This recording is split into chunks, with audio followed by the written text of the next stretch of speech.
You know, in relating to Ram Dass, to you, to others, I notice that we have our thinking mind. It's working away. But if someone is actually in their heart, I can feel it. I know that at a somatic level, at a bodily level, I'm not just getting words from the brain and from the eyes, I'm actually getting the body of that other person is engaged in the conversation. Yes, and I think, and this is something else we were discussing, I think there's something contagious about love.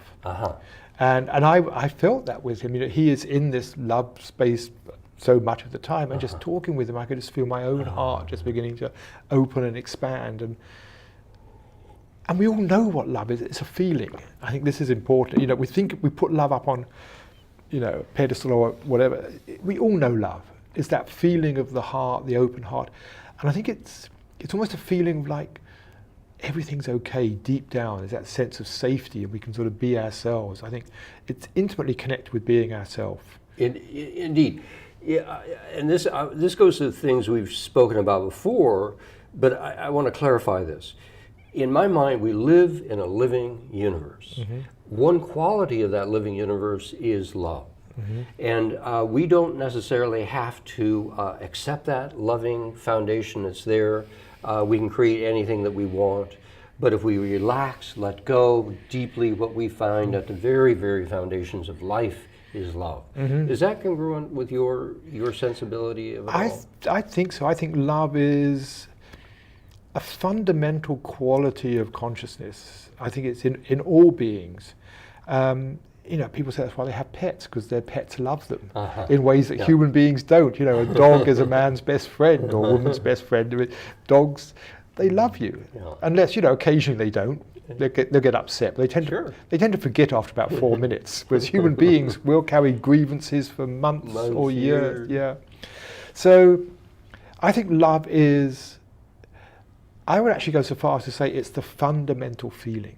It's the fundamental feeling which then gets shaped in different directions, you know, into joy and into gratitude and into being at ease and things. And then it gets twisted up into things like fear and anger, etc. But I think it's almost like the essence of feeling is love. So I think it's so fundamental. You know, here's what comes up from what you say, and that is as a society. We're a society of advertising, of selling. And we're always selling people something. And when we're selling, we're not necessarily coming from a place of love. No. And I think we're skeptical as a society. What are you selling me? What are you selling me? And you say, I just got love for you. No. What are you selling me? And so this is a tough go. I mean, you've got a message that's very profound, but it has to get beneath this layer of skepticism and consumerism and to a deeper level of humanity. And I think, you know, a lot of that comes from fear, from the ego, of the fact we're caught in a materialistic worldview. Our whole society is basically telling us, if you don't have this, you can't be happy. It's telling us we lack, we miss something. All advertising is basically telling us we can't be happy without whatever it is they're trying to sell us. And so we live in this sort of, this consciousness of lack and of fear that things aren't going to be okay.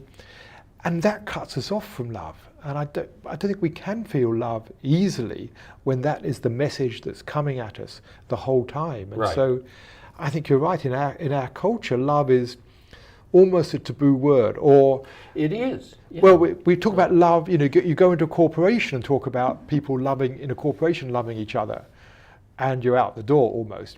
We reserve love for personal, close, intimate relationships, and even then we can only love one person. And you know, that is a form of love. That's a very beautiful, special form of love. But that's just one form of love. So what I'm hearing is that as a whole civilization, as a species, really, in many ways, perhaps India has been working on its cultivation of love, perhaps other cultures, we could explore that. But it seems like as a species, we need to make this step first into truth. because I don't think we're telling ourselves the truth of what's happening now in the world and how we're relating to one another. And out of that truth can come understanding, out of the understanding can come working together, out of the working together can come mutual respect, out of mutual respect and mutual regard can come a deepening relationship, and in that relationship, love. So I think we have a lot of work to do as a species to just tell ourselves the truth about what's going on, come to a place of clarity, come to a place of reconciliation and restoration, and out of that we can then build truly a more loving, compassionate society. But I don't think we need to wait for all that to happen. I think we can be developing love while all that's going on. We don't have to wait for that, the end process. It takes courageous souls like yourself to just step forward. Yes, I'm not so sure. I think it's simple. I mean, for me, it's simple. I mean, one practice that I do, which I think many people do, is just I think of somebody I love or have loved, where there's that real beautiful heart-opening experience, and then just to stay with that feeling. I use my personal connection with somebody as a way of enlivening that experience in the heart, that open-hearted feeling of love, and then just staying in touch with the feeling. So it's not about loving the person. I use that as a trigger, but then just being in love. Yes. So once again, it's not a thought. The thought might be to catalyze, to activate, but then what happens is a feeling begins to infuse the body, and the body then becomes the carrier of the message. And that's why I say I think it's the fundamental feeling. And love is a feeling, and it's a feeling we all know. We've all experienced it in one way or another. And so it's like, how do we allow that quality of feeling just to be there? So you've spent years with meditation. What in our busy society, where people can't go off and meditate as you have, Pete, what do you suggest? How do people connect with their compassion in today's busy world? Well, I think in terms of compassion, I think sometimes just putting ourselves in other people's shoes can really help. Instead of immediately judging a person and thinking this person is stupid or getting angry with they shouldn't have done this, whatever. Very simple thing is just to think, well, hang on, I wonder what's going on with them. What happened to them today that they might be responding this way? What happened in their life?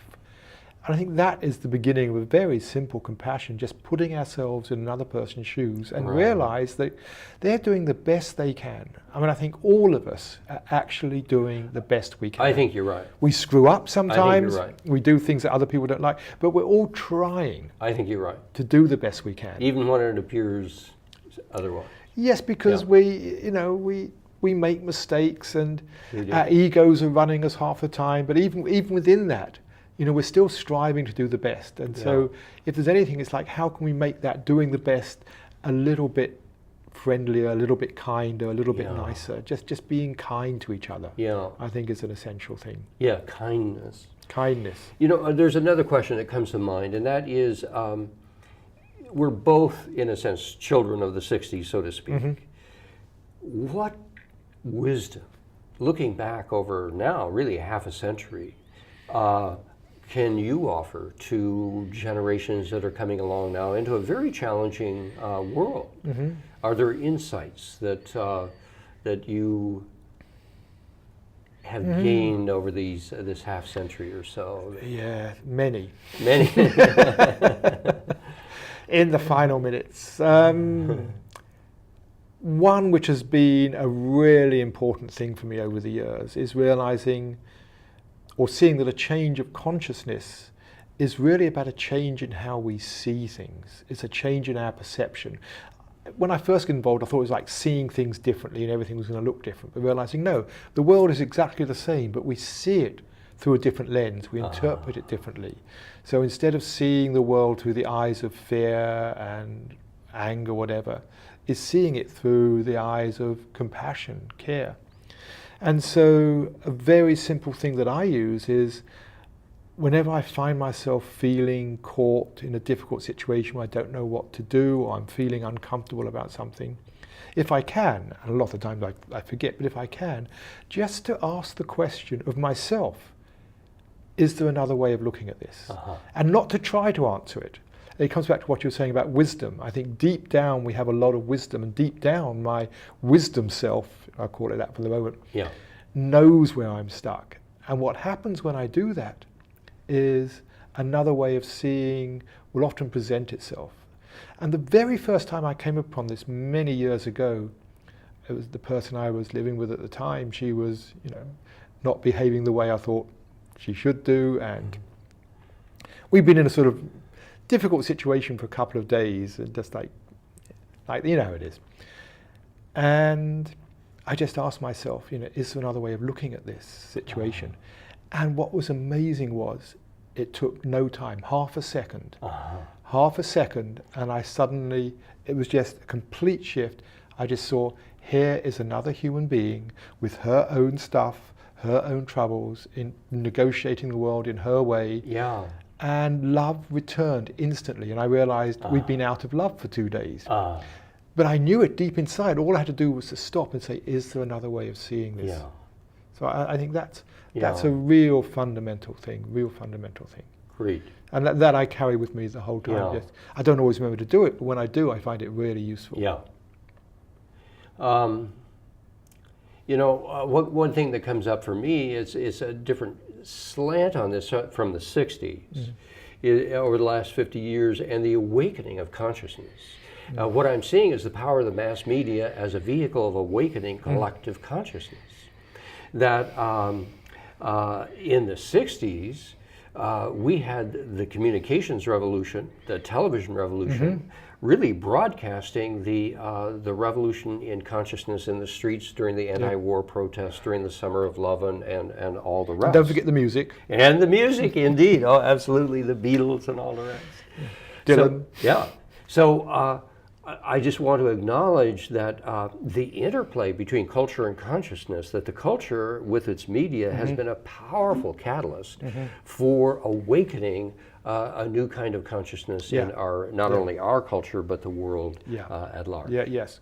I think, and it always has been and will be more and more, because that's where we collectively begin to learn from each other. And I think that's what makes these times fascinating, is we are learning collectively. Yes. And in a way, the whole growth is accelerating. I mean, today, we have access to all the world's spiritual traditions. Way back in the past, we know what, we can go to the Amazon, we can get in touch with Tibet. Never possible. That's right. In the past. And we are learning together about how to make this shift. And this is what makes these times so fascinating. It's never been possible before to have all this wisdom, and we are fine-tuning it. As we talk with each other, we talk to other people, we are continually learning what is it all about. And I think that's what makes it really fascinating. Yes. What a wonderful journey. And it's going to continue, hopefully. I mean, and not just for, we're all on this journey. Everybody, we're all on this journey of how can we become more awake, better people, kinder people, to actually live life more in the full without causing harm to each other. Yes, indeed. Well, thank you for starting the conversation. Thank you.